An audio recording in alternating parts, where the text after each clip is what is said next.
Hello दोस्तों, स्वागत है आपका आपके अपने चैनल मार्केट सपोर्ट में। दोस्तों, आज की इस वीडियो में हम डिस्कस करने वाले हैं ओवरऑल मार्केट के बारे में। देखो, जिस समय मैं इस वीडियो को रिकॉर्ड कर रहा हूँ उस समय एक बार फिर से मार्केट की कंडीशन जो है वो ख़राब ही है और मार्केट की जो सिचुएशन वो लगातार ख़राब है। पिछले कुछ दिनों से लगातार एक तरफा ख़राब है। ये वीडियो जो है मैं एक 1:30 बजे के आसपास रिकॉर्ड कर रहा हूँ। आप इसे देखोगे डेफिनेटली थोड़ी देर बाद, लगभग 3 बजे के आसपास, तो प्राइजेस में डिफरेंस होगा, नो डाउट। ये जो प्राइजेस अभी आपको देखने को मिल रहे हैं ये डिफरेंट ज़रूर होंगे। 1-1.5 घंटे का भी मार्केट बचा है, लेकिन फिलहाल की जो स्थिति जिस समय मैं रिकॉर्ड कर रहा हूँ उस समय बहुत ख़राब है।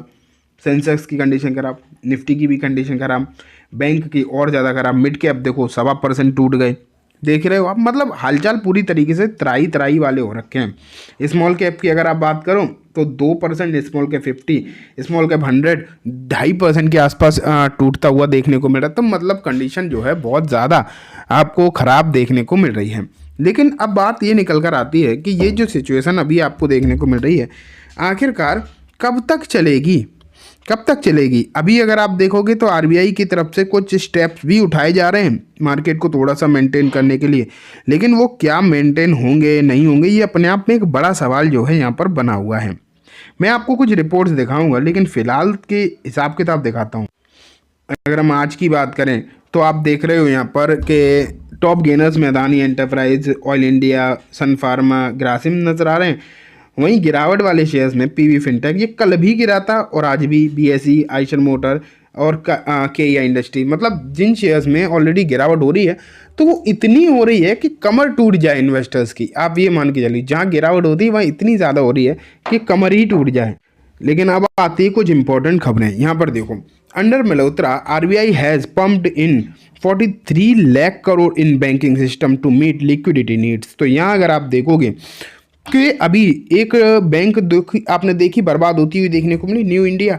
तो अब यहाँ पर क्या हो रहा है कि लिक्विडिटी की प्रॉब्लम, मेन प्रॉब्लम क्या है, लिक्विडिटी की ही तो थी। इसी चक्कर में तो वो बैंक खराब होती हुई दिखाई दी। अब यहाँ पर ये खबर निकल कर आ रही है कि बैंकिंग सिस्टम में जो लिक्विडिटी की दिक्कत हो रही है उन्हें संभालने के लिए, उन्हें बैंकिंग सिस्टम दिक्कत में ना आ जाए पूरी तरीके से, इसे बचाने के लिए आरबीआई ने लगभग जब से संजय मल्होत्रा आरबीआई गवर्नर बने, अभी बहुत ज़्यादा समय नहीं हुआ है, 43 लाख करोड़ रुपया जो है पंप कर दिया है बैंकिंग सिस्टम में। और ये क्यों? सिर्फ और सिर्फ बैंकिंग की लिक्विडिटी मेंटेन करने के लिए। अब इससे कितनी लिक्विडिटी मेंटेन होगी या नहीं होगी ये तो आने वाला समय बताएगा। अभी कुछ भी कहा भी नहीं जा सकता क्या होगा क्या नहीं होगा, लेकिन ये एक अच्छा कदम ज़रूर है, ये ज़रूर कहा जा सकता है। लेकिन इस स्टेप के चलते भी मार्केट को तो अभी कुछ भी अच्छा दिखाई दे नहीं रहा। अगर इतना बड़ा स्टेप था ही, मान लेते हैं ये, तो एटलीस्ट इसका फ़र्क बैंकिंग शेयर्स पर तो पड़ता। तो यहाँ अगर आप देखोगे तो अभी बैंकिंग शेयर्स में भी कुछ भी अच्छा देखने को नहीं मिल रहा है। बैंकिंग शेयर्स के भी जो हालचाल हैं पूरी तरीके से ख़राब ही देखने को मिल रहे हैं। लेकिन ये जो खबर निकल कर आई है ये इम्पॉर्टेंट ज़रूर है। मतलब इतना ज़रूर कहा जा सकता है कि आरबीआई जो है कोशिश तो कर ही रहा है अपनी तरफ से कुछ ना कुछ, लेकिन माहौल बहुत ज़्यादा ख़राब है। कल मैंने आपको एक वीडियो में बताया भी था कि फाइनेंस मिनिस्टर निर्मला सीतारमण की तरफ से ये बात कही गई थी कि एफआईआई जो बेच रहे हैं वो सिर्फ और सिर्फ प्रॉफिट बुकिंग है, कोई बहुत बड़ी दिक्कत वाली बात नहीं है। लेकिन दोस्तों अगर देखा जाए तो फाइनेंस मिनिस्टर ने भले ही जो बात कही है वो कहने और सुनने में तो अच्छी लगती है, लेकिन इतनी आसानी से इस बात को कह पाना भी मुश्किल ही है कि ये कह देना कि बस कुछ दिक्कत नहीं है, सिर्फ प्रॉफिट बुकिंग, ऐसा नहीं है। इतनी बुरी तरीके से जब बिकवाली हो रही है तो कहीं ना कहीं दिक्कत तो है। एक रिपोर्ट और देखो, blood bath in small cap stocks, dismal Q3 earning shatter hope of comeback. तो यहाँ अगर आप देखोगे तो यहाँ मेनली यही लिखा गया है कि Q3 की जो नंबर्स निकल कर आ रहे हैं उन्होंने ही स्मॉल कैप की हालचाल जो है बिगाड़ रखे हैं। उसी वजह से स्मॉल कैप जो है पूरी तरीके से ब्लड बाथ देखने को मिल रहा है।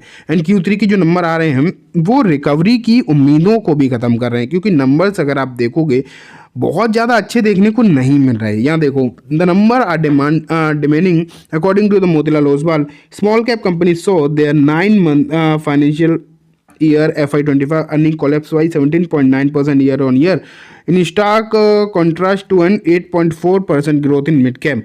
तो यहाँ अगर आप देखोगे तो स्मॉल कैप में क्या हुआ है कि लगभग 18% की डी ग्रोथ देखने को मिली है। देख रहे हो 18% की अर्निंग में डी ग्रोथ, ये पूरे स्मॉल कैप का एवरेज बताया जा रहा है यहाँ पर। लेकिन उसी के सामने अगर हम मिड कैप को देखें तो लगभग 8.5% के आसपास ग्रोथ आई है एंड लार्ज कैप में लगभग 2.5% के आसपास ग्रोथ आई है। लेकिन स्मॉल कैप में हुआ है उल्टा। इसलिए अगर मार्केट में देखा जाए तो मार्केट निफ्टी के तौर पर तो गिरावट मार्केट में 13-14% है आज के समय पर। अगर मैं ऊपरी स्तर से आपको बताऊं तो निफ्टी की जो फिलहाल की प्राइस है ना, वो आप ये मान के चलियो कि ऊपरी स्तर से 14% नीचे है। लेकिन स्मॉल कैप 25% से ज़्यादा निकल गया है। समझ पा रहे हो कितना? 25% से भी ज़्यादा नीचे आपको देखने को मिल रहा है। और ये अपने आप में एक टेंशन वाली बात है, क्योंकि लोगों ने जो सबसे ज़्यादा पैसा लगा रखा है वो स्मॉल कैप में ही है और वो एक बहुत ज़्यादा दिक्कत देता हुआ दिखाई दे रहा है। अगर हम SIP की भी बात करें तो आपको स्मॉल कैप में ही सबसे ज़्यादा SIP देखने को मिल रही है आज के समय में, क्योंकि लोगों ने पिछले कुछ समय में लार्ज कैप से निकाल कर पैसा जो है स्मॉल कैप में डाला था। तो वो सिचुएशन भी अभी आपको देखने को मिल रही है। And small cap and mid cap जिस तरीके से आपको टूटता हुआ दिखाई दे रहा है वो कहीं ना कहीं खतरे की घंटी है। और अर्निंग भी अच्छी नहीं आ रही। अगर अर्निंग अच्छी आ रही होती तो भी एटलीस्ट एक राहत थी। समझ पा रहे हो? अर्निंग अच्छी आती तो भी एटलीस्ट एक राहत देखने को मिलती, लेकिन वो भी अगर हम देखें देखने को नहीं मिल रहा।